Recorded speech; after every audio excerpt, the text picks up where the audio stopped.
Talk about a family drama that no one talks about? My incestual grandfather's funeral was a movie. Every family has drama that they prefer to sweep under the carpet. Out of sight, out of mind, or whatever. My family takes that to an extreme level. My grandfather was a Rolling Stone, that's what they told me. What they had neglected to mention was the fact that he liked to prey on his grandchildren. I'm a 30-year-old man. My younger sister, who is 27, announced her pregnancy in spring of last year.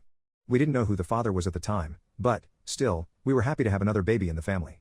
It was a boy. He would be the first. During the baby shower, she picked his name. She announced that she would be naming it after my grandfather, Darius.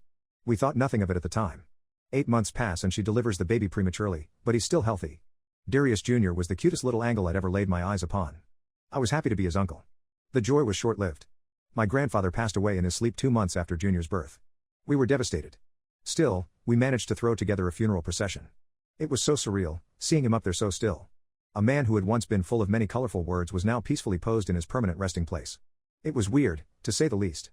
My grandmother and my mother were a mess, bawling their eyes out the entire funeral. All of his grandchildren were in the same place. All but one, that was. My sister threw the doors open, running down the path and throwing herself at my grandfather's feet.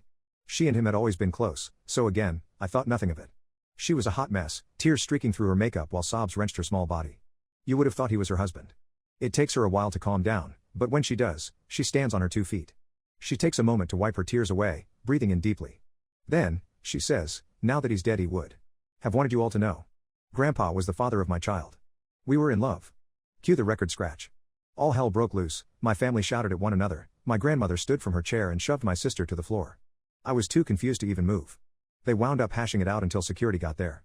The fight didn't stop until the men had to pull my sister off of the coffin that she had climbed into with my grandfather. He always did say he wanted to go out with a bang. I guess he got his wish.